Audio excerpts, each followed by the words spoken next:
Okay, I am.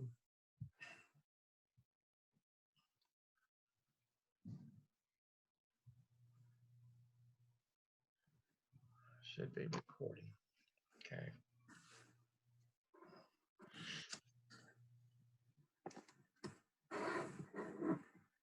It rained in your area today?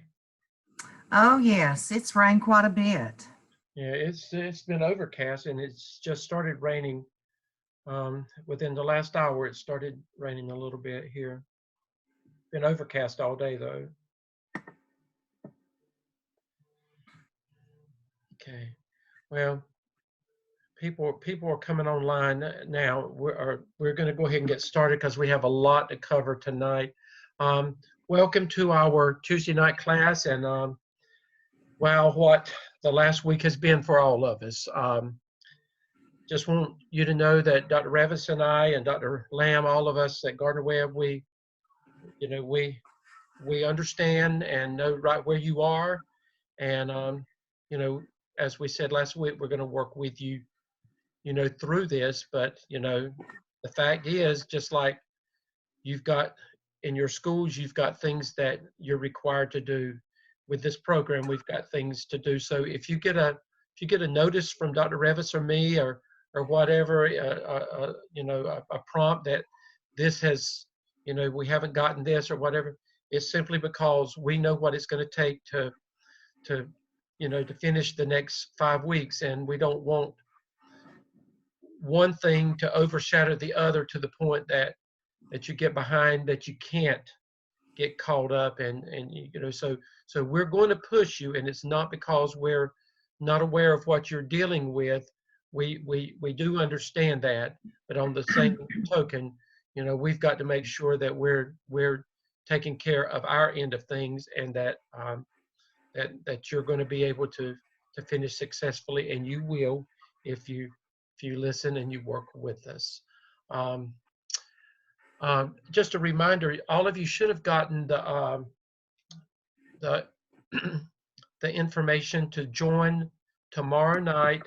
Dr. Bull is going to address all of our students tomorrow night, so I'll resend that. Dr. Revis and I will resend that so that you can make sure that if you can join us tomorrow night and just hear what he's got to say from Gardner Webb University as far as what's going on with the program, and it may be a repeat of some things, but that's okay. If you can join us, we'd love to have you tomorrow night. It shouldn't be a very long meeting. We're in week 11. Time is just about is ending quickly. Let's look at week 11, and let's look at realistically what should be turned in by the end of this week. And again, most of you are at home anyway, so just work with your teams and just figure out the best times that you can come together and do what you've got to do as a collective team, and work from there. But just know that Dr. Revis and I should have gotten your task 1 of the APTEL at least for review by Sunday night. I've gotten all of mine, Dr. Revis, except for 3.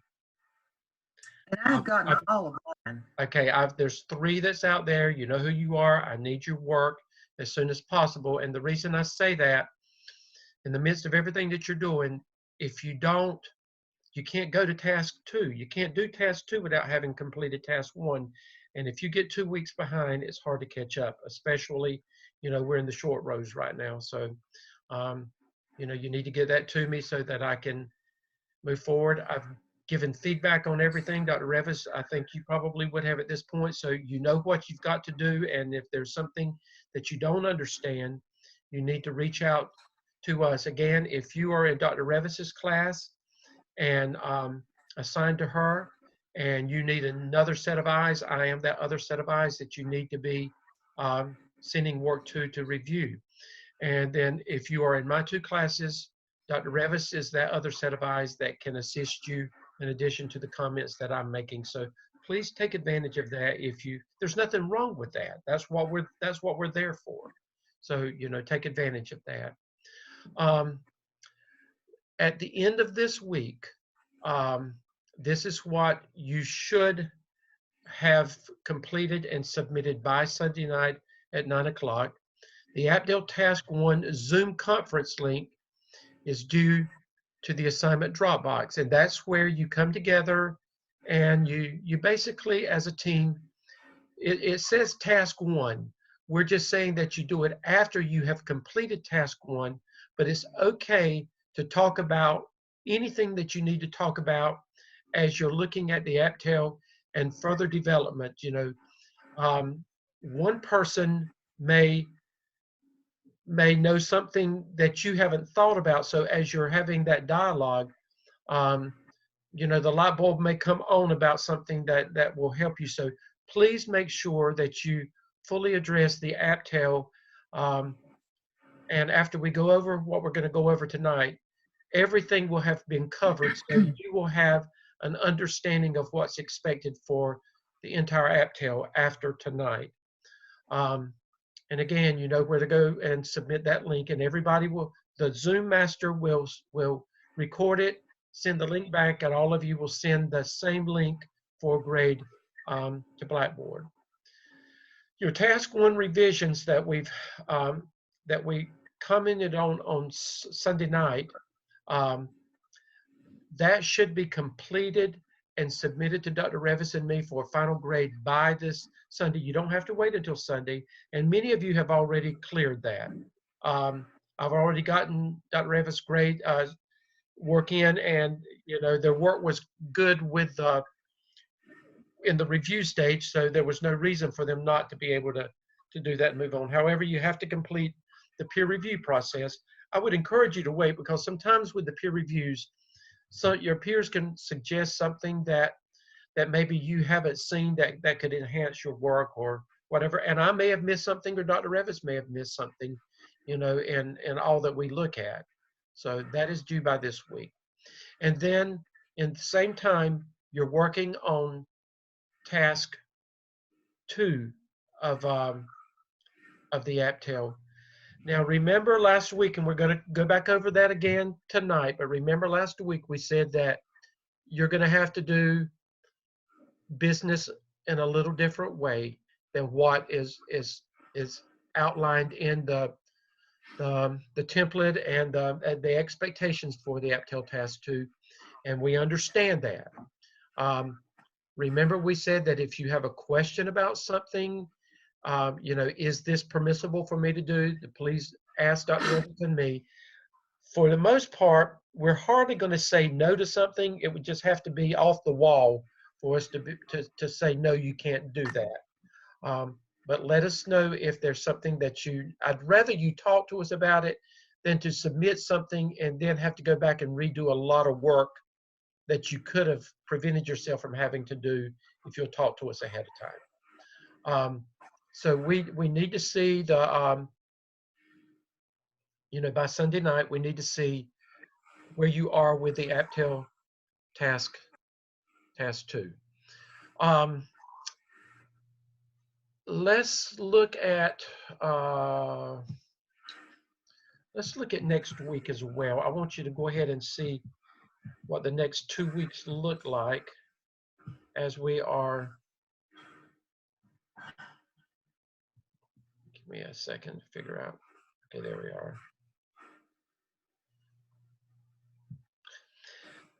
Next week, and then we're going to talk about this tonight as well. Your case study number 2, scenario 2, which is linked to the work that you're doing with the Apptail. We're going to talk about that tonight. That actually will be due not this week, but next week. But we're going to go ahead and talk to you about it tonight, so you can go ahead and make your plans to work with your team and some expectations from that. And then as we look at the Apptail further development, just know that this week you're going to give us the Apptail Task 2 to review. Next week, we hope to bring closure to it. That's what our plans are at the end of next week. We'll look and see where you are, and if there's circumstances that you need to talk to Dr. Revis and me about, please talk to us about it, but please know that it's important that you try to stay as paced as possible, even with everything else that you're dealing with. And then your APTEL Task 2 peer review, will you see your peer reviews that will be due next week, and your APTEL Task 3 draft due that will be due next week as well. Not this week, but we're going to talk about all about that tonight. What I'd like to do at this point is, Dr. Revis, if you would, let's go ahead and talk about peer review. The peer review for task 1 is due this week. So if you would just talk about peer There it review, is. and I've pulled an example up. This is an example from one of our students that is very well written. And so if you would just talk about what our expectations are for because some of you need to do a little bit better with the peer reviews. I'm just going to be honest with you. Okay, and we use the same peer review form that we use for the APSL, as you can see on the screen. And if you notice, the feedback that Dr. Sebin has pulled up on his screen, I want you to notice the depth of the feedback. You see in every different rubric piece, there is some feedback, positive, very thoughtful selection of research sources, all the way down to I suggest, or you may be trying to grapple with too many ideas, etc. But there's formative feedback here. And you can't walk away from difficulty. If something's not right, you need to be willing to say, look, you need to look at this. So we want you to, everything is not always good. That's the whole purpose. Exactly. And when we were struggling, excuse me, in APSL Task 1 with some of your APA issues, some of you would say APA looks great, and it wasn't great. There's no better way for you to learn your APA mechanics than for you to review someone else's work, I think. Anyway, be sure that you are specific enough, double check material, and you can notice how this particular individual has even taken quotation marks around some of the text out of the paper so that the person knows where they're pointing to and what they're talking about specifically. So this is a very specific feedback, and I would give this a high score, having this kind of feedback. And it got a high score. Dr. Revis, I will say, and another student has submitted something, and not along with the feedback, they also sent a link. We're not requiring that, but they sent a link, and on the link they had highlighted some things. You might want to look at this, or you might want to look at that. Went the extra mile. I'm just make it. Don't just say, oh, I'm going to rush through this or whatever. Make it a meaningful experience for you and for the student that you're doing the feedback on, okay? And to do this kind of feedback, it does take a lot of time. We recognize that. But again, I think when you're giving feedback, we do it for two reasons. It helps you understand the rubric even more. And secondly, you're going to have to give feedback to adults when you become an administrator. And giving feedback to adults is not where most of us are comfortable when we are classroom teachers. Now, if you're a coach, instructional coach, or a literacy coach, or you're already an assistant principal, you're pretty accustomed to giving feedback to individuals.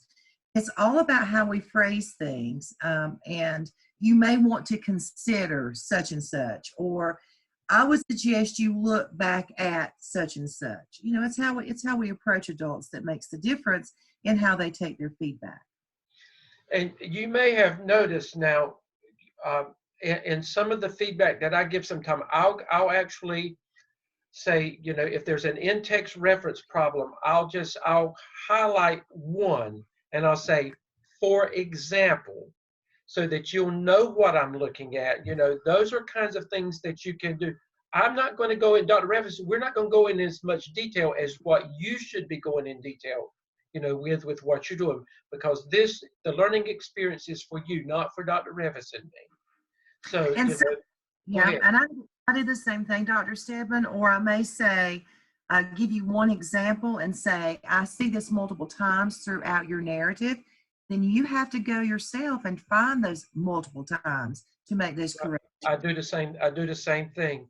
Or you'll notice in some of my feedback, I will put, I will say, and I'll do 1, 2, 3, 4, 5, or I'll bullet, something, and just tell you for you to go back and, I'm going to give you just a brief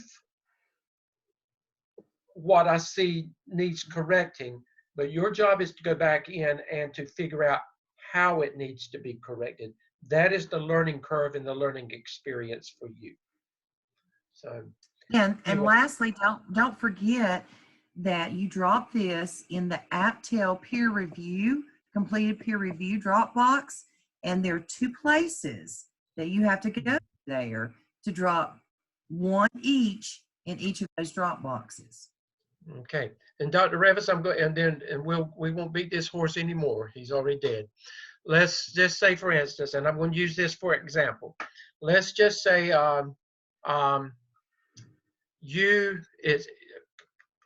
peer reviews are due for task 1 this week. You're supposed to submit, the final information in for us to evaluate this week. Well, then you wait until next week to give feedback to somebody on task 1. It may help you out, but guess what? It didn't do Carrie a bit of good to get feedback next week on something that she had to turn in this week. Do I make sense? In other words, it's important that you realize that it's your assignment, but you impact somebody else when you don't do your work in a timely manner. So please be cognizant that your feedback should benefit you because it's a learning experience for you. But the whole purpose is that it could help somebody else as well. So please make sure that you're looking at the timeliness of how you're submitting your work as well. And so we'll move on to the next thing, and that is we talked briefly about your task 1 Zoom conference. Please make sure that, as the leader, whoever the Zoom leader is, one of the things that I look at, and Dr. Revis is going to look at as well, or she does look at, is, you are the leader of that team. Present yourself as a leader, be prepared as a leader, keep people on task, have a focus, don't deviate from what you're supposed to be doing. If somebody does, you should say, okay, let's get back on task, and but make sure that your conference is worth your time, and it's worth my time and Dr. Revis's time when we go back and look at the work that you've done. I want to see leadership as the person leading the conference, but I also want to see leadership come out from the participants as well. Please make sure that it's that you step up your game this time from what you did with the app. So we're expecting to see more quality work this time than what we did, because you've learned from it. You should have learned from it. Dr. Revis, any comments on that? Yes, if I may, for my students, when you first come on the Zoom conference, if you could introduce yourselves, because I'm having to guess, the last ones that we did, I had to kind of guess who was who.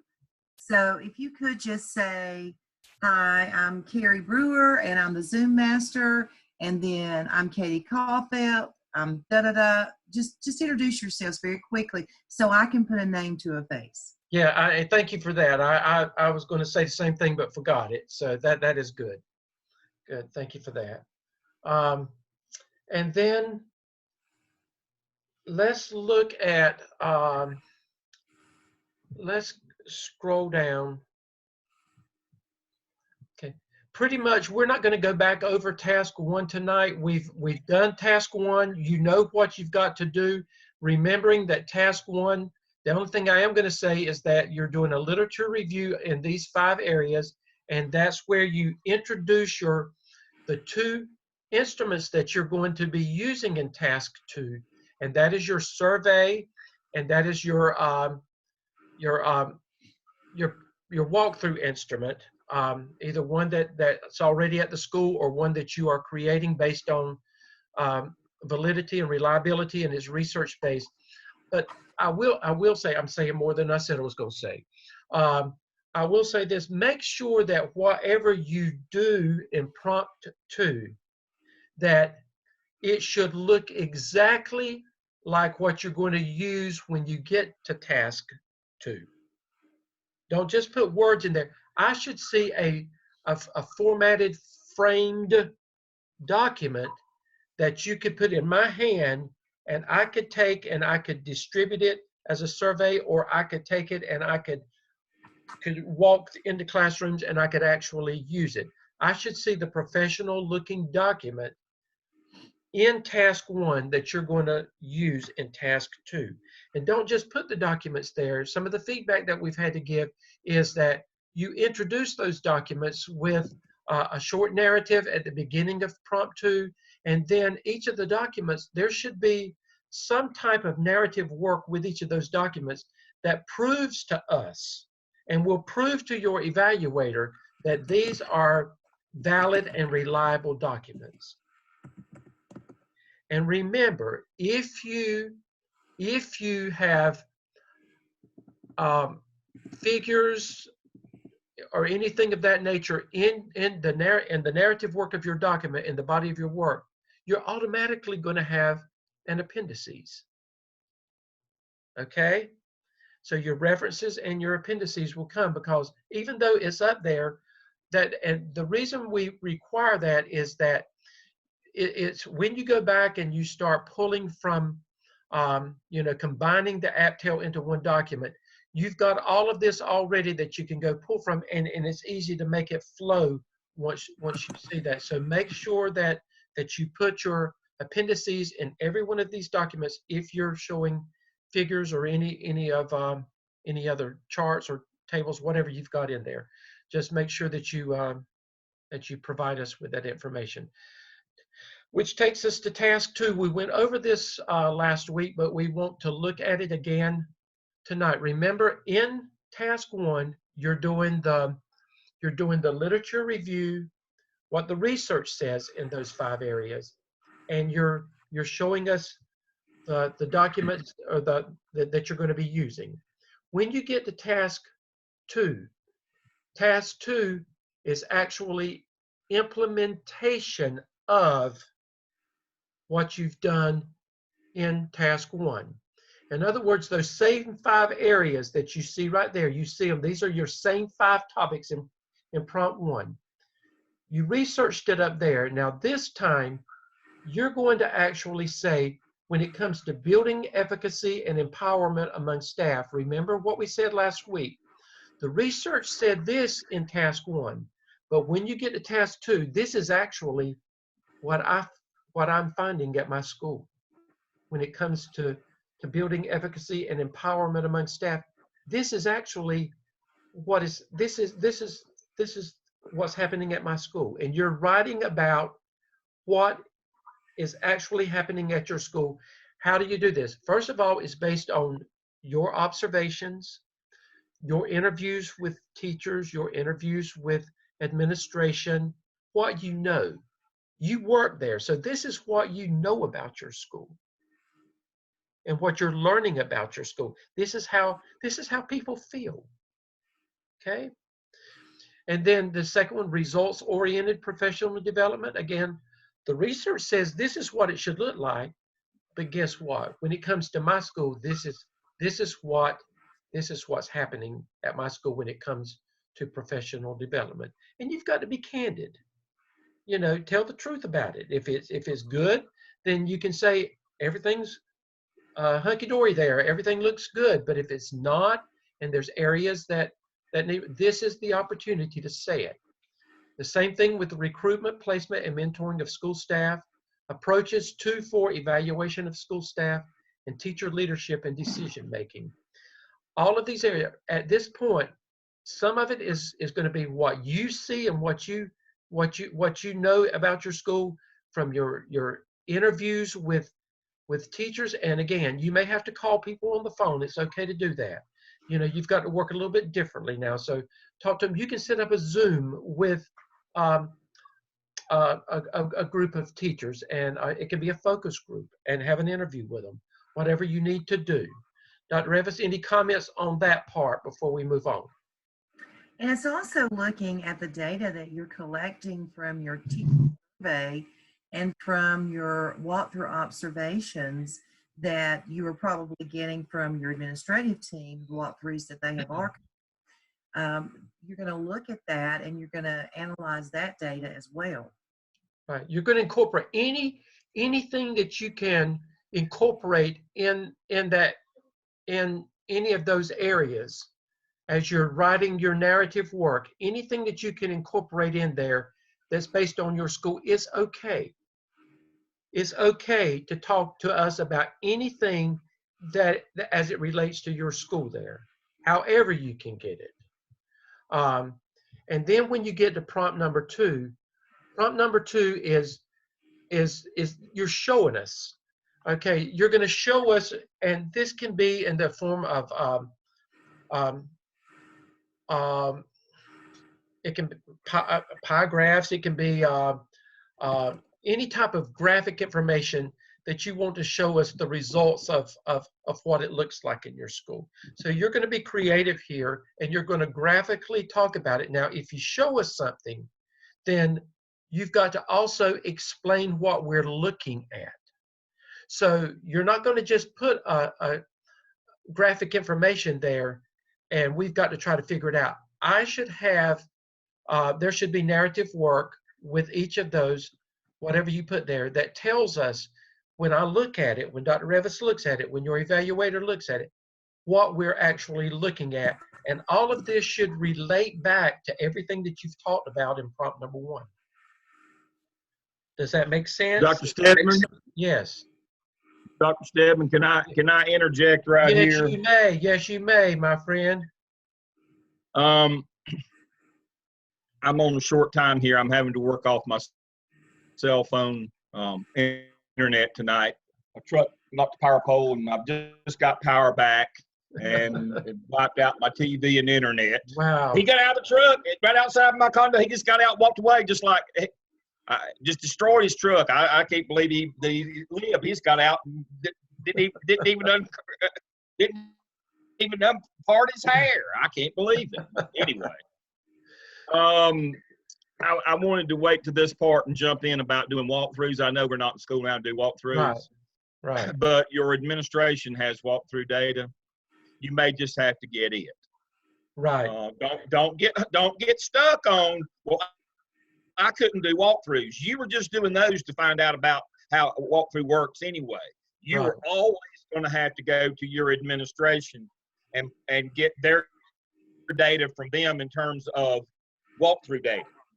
Who's using best practice and who isn't. You were always, I'm sure y'all are smart enough to know that you couldn't take a sample size of 2 or 3 walkthroughs and generalize to the entire school about best practices.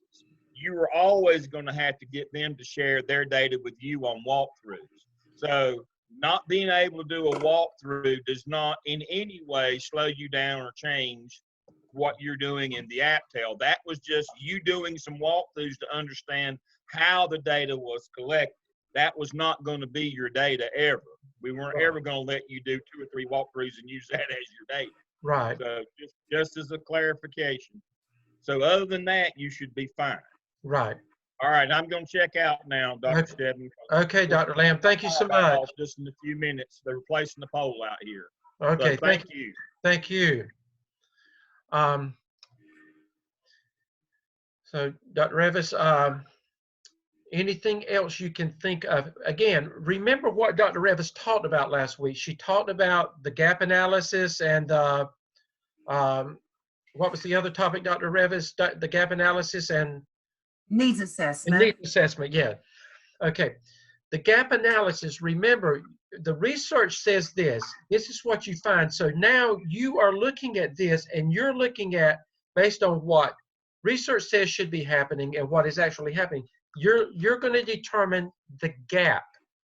You're analyzing the gap in the school when it comes to professional development, and how what teachers think about the school as far as them being teacher leaders. And that will take us to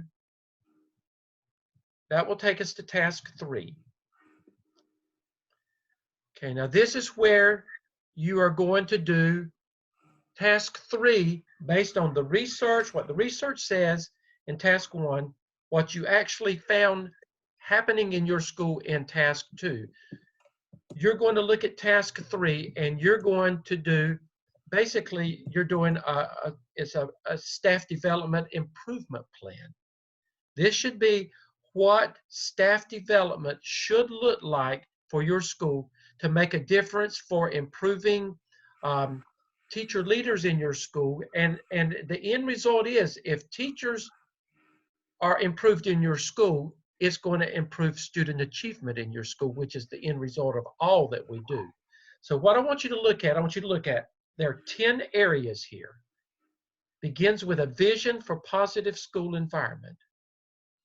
Based on what the research says and what you found, you're going to do an analytical narrative for each of these areas. You're going to look at, this is your topic, a vision for positive school environment.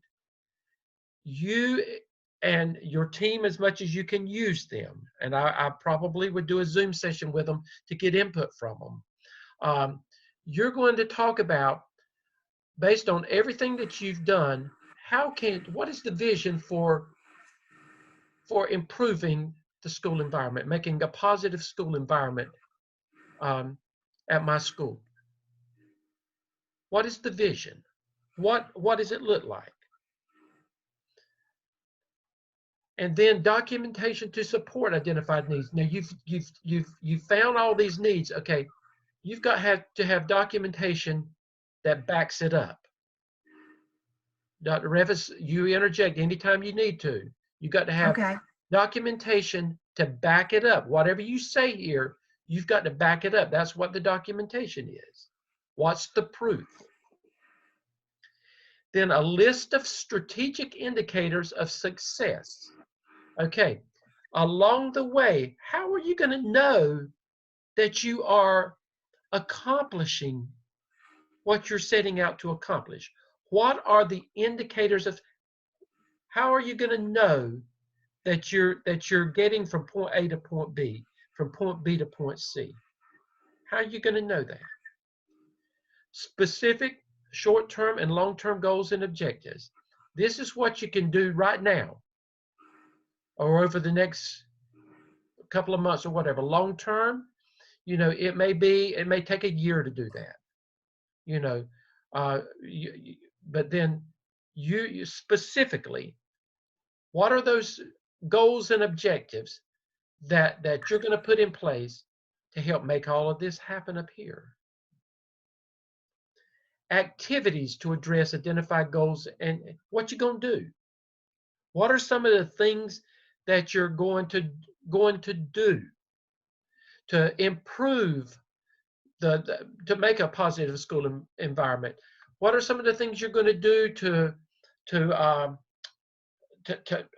improve staff development? If staff development is a weakness in your school and you're not working towards the identified needs based on what we said in the APSL for student achievement, what are some of the things that you're going to do? Staff development can also be about building efficacy in your school. All of those kinds of things. You've got to look at a plan for improvement in all of those areas. A plan to communicate progress with the vital stakeholders. What is your plan to get your message across? How are you going to, what are you going to do to get buy-in with these people, whoever they are, all the vital stakeholders? Specific timeline of activities. When is it going to start? When will it, or when should it end? Your timeline. There should be a beginning and an end time for this. And again, we're going to talk about this, but the assessments along the way. Then your plan for stakeholder involvement and buy-in. That kind of goes back to, I kind of got ahead of things, but a plan to communicate progress, with the vital stakeholders. That is different. The progress along the way, and then your plan for their buy-in. All of this kind of blends and goes together. Specific roles and responsibilities for who's going to do what, who's going to be responsible for what along the way. If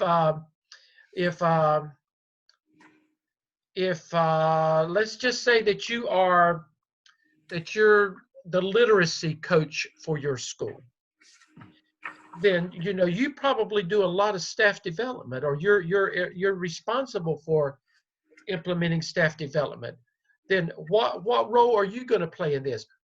The district person for staff development.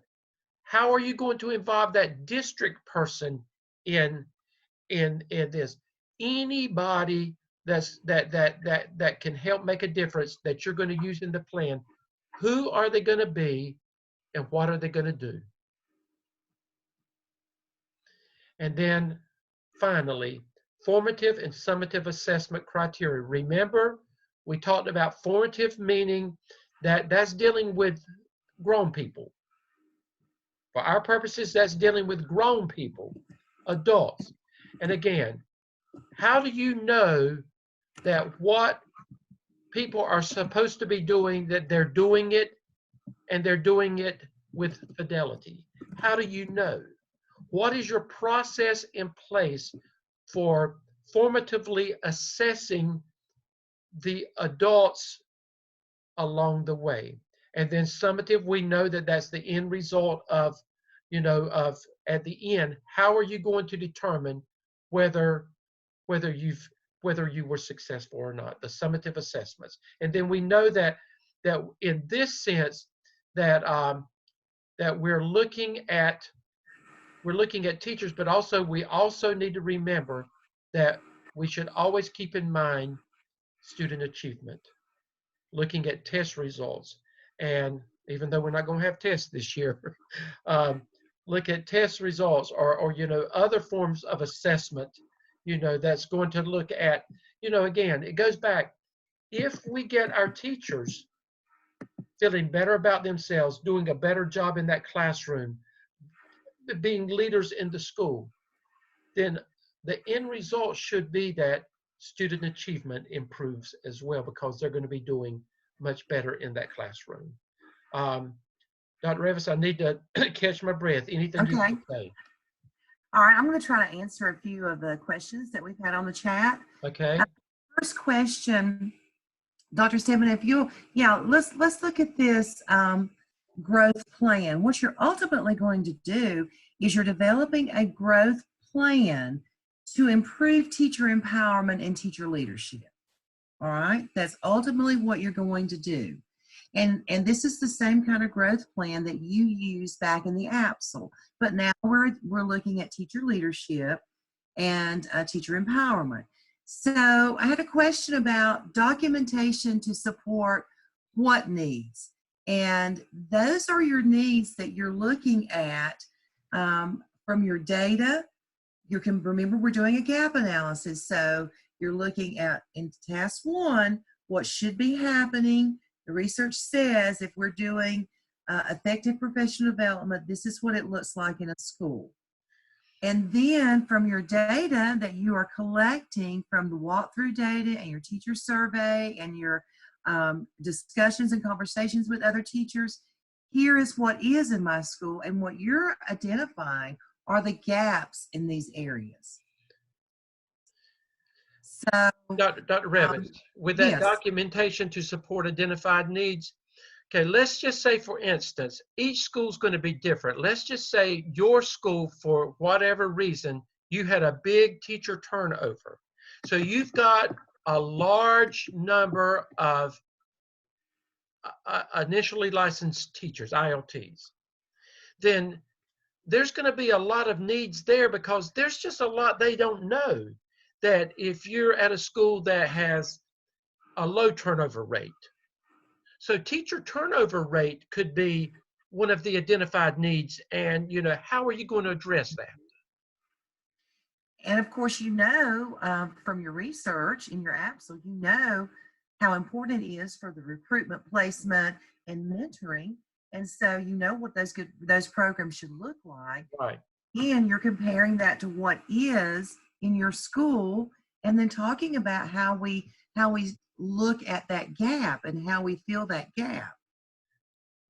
Any of the research that you did in task 1 can be incorporated into task 2. Please remember that.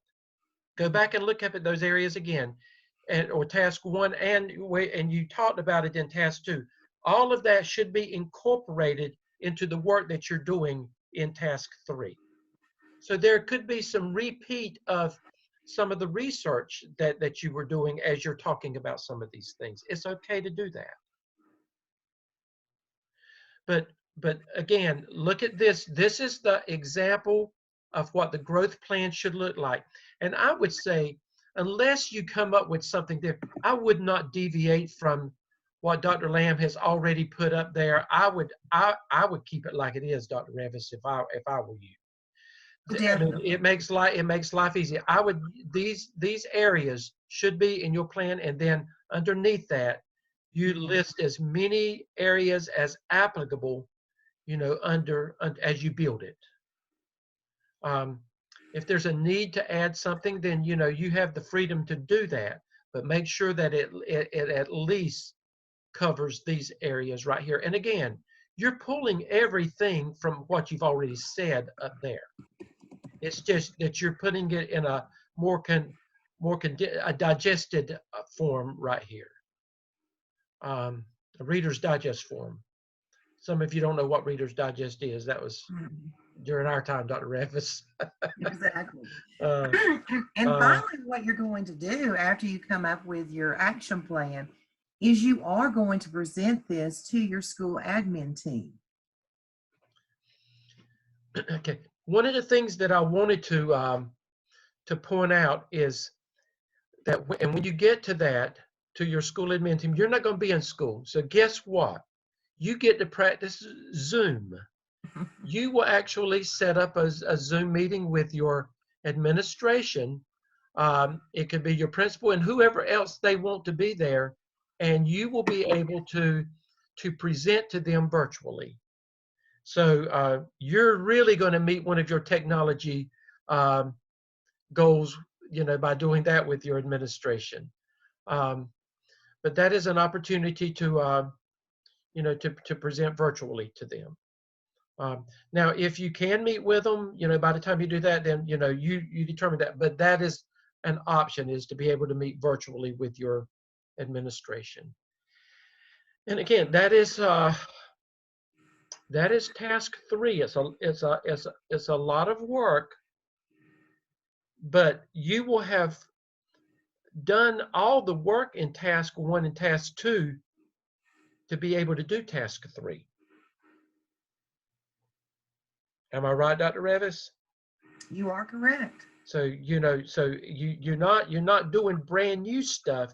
You're going back and reflecting on what you have already done when you get to that point. And again, remember, in the times that we're working in right now, be creative with how you get your information, or how you need to get the information that you need, and working with the people that you're working with. And finally, remember the APSL had 5 tasks.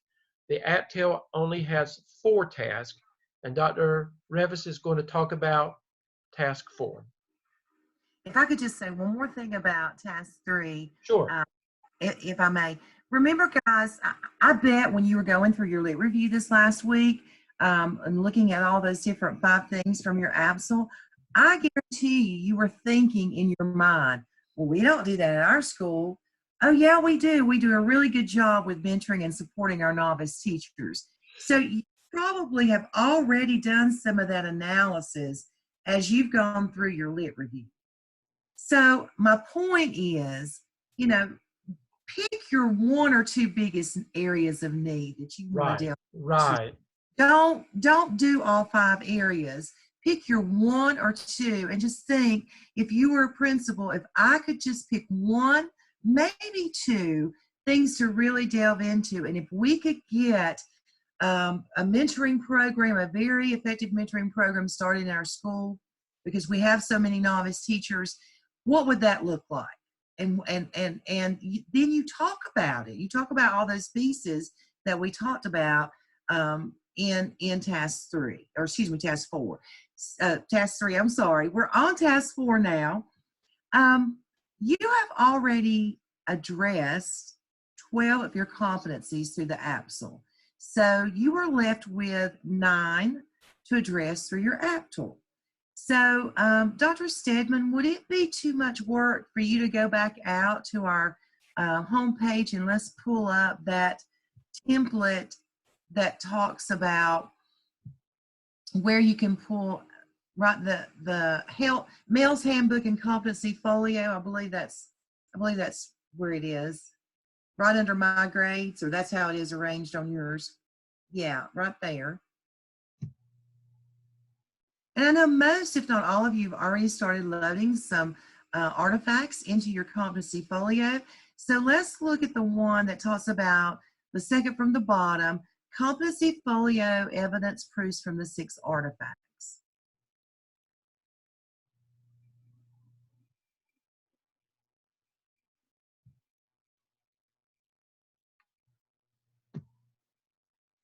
There. Okay, so you see the first section, that comes from your APSL, and here we have the second section from your APTL. And guys, look at how many of the artifacts and things you've already done in your APTL that you can upload into those various competencies, and you only have to do 9 of those. So you should have, for example, your agenda, minutes from your selected professional development method model and staff evaluation. You've already got that. That can go into number 1, which is communication. And you've got the total walkthrough data and total survey data.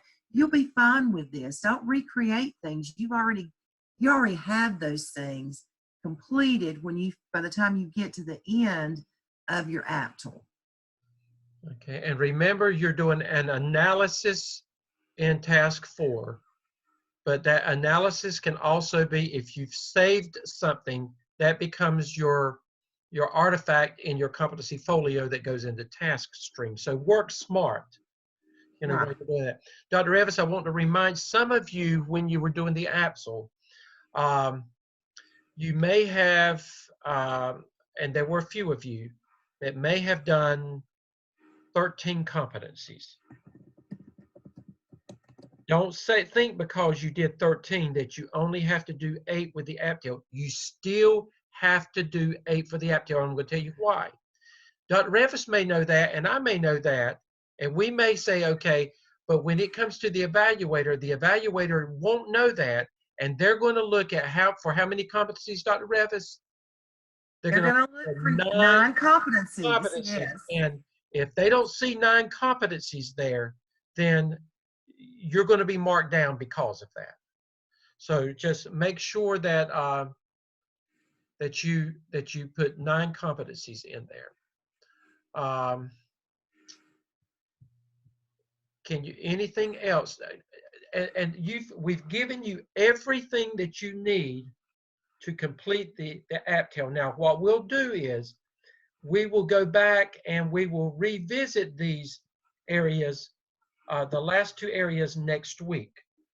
But we wanted to go ahead and expose all of it to you, because that's important as you are beginning to think about what you're doing. And when you come together as a team and you're doing your Zoom session with the APTL, you needed to have heard from us so that you can talk about it more. And then next week, then if there are questions and issues, then Dr. Revis and I can address those next week as you are moving forward with it. But it gives you time to begin thinking about, what you've got to do with that plan already.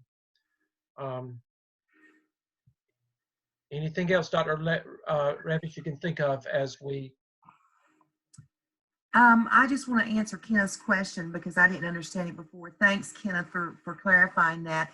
His question is, do we have to provide the link to the Zoom meeting that he's going to do with his admin team? And yes, you will be the Zoom master, and so you'll create the link and send it to them if that's the way they want to conduct this presentation. Plus, in addition to that, Kenneth, we will need the link, but we will also need to see prepared your PowerPoint presentation. That needs to be, for the simple reason, remember that when you submit to TaskStream, we can see the link, but they're not going to open up a link in TaskStream for your evaluation. When it goes to TaskStream, we need to see the actual PowerPoint presentation. The frames of that need to be embedded in your work so that that's what that will be looked at with the evaluators. They will not open up a link, but Dr. Revis and I will. Okay. So I don't know if I've caught everyone's questions, and so if I haven't, either unmute yourself and ask a question, or go ahead and type it in, and I'll try to backtrack. Okay. While you're doing that, Dr. Revis, I'm going to go ahead and speak briefly. Well, not briefly, and we're going to talk about in the last few minutes about the about their case study, and I want you to chime in on that as well. Okay. The case study is not due this week, but remember that by next weekend, you will have done case study number 2. Again, the directives are there. They're no different than they were with case study number 1. This is your scenario number 2. This is your actual case study. And then this is the area down here where you would do your written reflection and your Zoom link. Now, what I want is whoever is the Zoom captain for your case study, please make sure that you lead your team in such a way. I want to see, and Dr. Revis wants to see, I want to see some quality work come from this. I want to see some good scholarly dialogue about, as it relates to the APTEL, work with the APTEL, or a real live school experience as it relates to. I want to hear some good stuff coming from you as a team. We need to hear the language. We need to begin hearing the language. We need to hear from what you are talking about. We need to also hear some things that you should have been learning from the readings that you've been doing. As you are relating back to some of those things. I'd love to hear some of you say, according to, and then that's according to the research. I'd love to hear that kind of language. Again, it's okay to have an opinion about something, but be able to validate your opinion. Back it up with solid, concrete. It's not just because I think this way. You've got to be able to back up what you say. And those are the kinds of things that we're going to look at. We were a little lenient with, or not lenient, a lot lenient with the first one. We're not going to be as lenient with this one. Okay? And I definitely want to hear the language that we've been using in class when we talk about different topics and through your readings and your research. I definitely want to be able to hear that when you are discussing the case study. And I know that it's in you. And this is that tough love that we're giving you right now. We're going to push you. We're going to push you. Let's see where you are with it. You need to go ahead as a team. You need to come together as a team. I would suggest that you come together as a team. You know what's up now. You know what's due. You know what's up, what you're up against. I would come together as a team and I would say, okay, look guys, this is what we've got to do. and you need to come up with a plan of how you're going to do it. You need your personal plan, but you also need a plan as it relates to your team, how you're going to do things as well. Again, this is good leadership. And someone asked the question, should we be taking turns as the Zoom master? I like to see everybody demonstrate their leadership in that role, but again, that's up to the Zoom team. But I think it's a good idea. Plus, it helps you, gives you an opportunity to practice in that role Right. before you create your Zoom link and you're the Zoom master for your admin team. So, yeah, I would think that would be a great idea to switch that around. But I will say, Dr. Revis, from the first week until now, you've come a long, long ways. Oh, definitely. A long ways. You know, and really, for the most part, I'm proud of all of you. Even if my feedback doesn't appear that way sometime, I am proud of you. But you know, we do give you a chance to fix it, and we try to tell you how to fix it. So you know, we're not doing as much right now because, you know, I know what needs to go there. Dr. Revis knows what needs to go there. We want you to know what needs to go there, and we're not going to just tell you. We're going to let you search for it, and we're going to tell you when you get there, and we're going to guide you as much as we can. But we've had to cut the strings a little bit, not completely, but a little bit this time, so that you can begin thinking more as an administrator.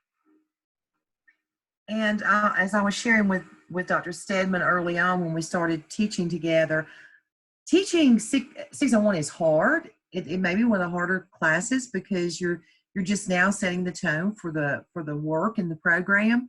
But I love it because what I can see already, and we're not even finished with the class, but I can see how you guys have taken off your teacher hat now. I can too. And you've put on that administrator's hat. Stephanie, exactly. That's exactly the growth I'm talking about. You should be at this point looking at things differently and seeing a bigger picture. And that's where we need to get you, and that's where you have to be in order to be ready to step into that leadership role. Dr. Revis, I will say in light of everything that we've been dealing with the last few days, and those of you that are in the classroom, and we said this up front, those of you that are in the classroom, you had no choice but to put on the teacher hat to take care of your students, and you were supposed to do that. And there was stress with that. You know, you dealt with that. But what I have seen, you've been able to deal with that, and I'm beginning to see you backing up from that now. And you're picking up the reins and you're doing what you're supposed to do. Good administrators can do that. You've got to be able to deal with, I mean, there's stressful situations in the line of duty all the time. And so you've got to know how to multitask, and you've got to know when to deal with this, but got to also know when, you know, I've got this to deal with as well. So you're learning, but I'm beginning to see them backing off and realizing I've got this under control now, and this is what I'm dealing with now. I'm beginning to see that, Dr. Revis. I am too. And guys, I know that we gave you a lot of information. Again, what we try to do is give you the big picture, just like you do in your classroom, because there are some learners who have to see the big picture. They have to know where we're going in the end. Some people don't. And if you're one of those people that you don't need the end result right now, don't worry about it. Take it step by step and know you've got to start on task 2 now. Just keep it in the back of your mind where this is all going in the end. But we want to give the big picture so you know where you're going with all these different tasks. So don't be overwhelmed. Exactly. And I know that's easy for us to say, but I promise you, if you'll listen to us and you'll work with us, in just a few weeks, you're going to look back and you're going to say, wow, I did do this. And you will do this. You've come too far not to do this. And we've brought you too far. We're not going to not let you do this. Exactly. And guys, you know, you just got about 4 more weeks and you're done. So hang in there, take it one task at a time if that's how you would rather focus and work, and that's quite all right. We will get through it with you day by day. Okay. Again, we know this has been a lot, but we designed it on purpose this way because we know that, and again, you're going to find this week that you will begin, all that you've been dealing with will begin to become more of a norm for you, and you will have time to begin looking at a lot of this. You're going to see where it all is going to work out. I promise you. Okay, good night, everybody. And we will not be coming online Thursday night. You need this time to work with your teams and other things, but try to come online tomorrow night to hear Dr. Bull if you can. And I'll send that link out again just as a reminder. Okay, good night, Have a everybody. good week. See you next week. Okay. Bye-bye. Bye. Have a good week.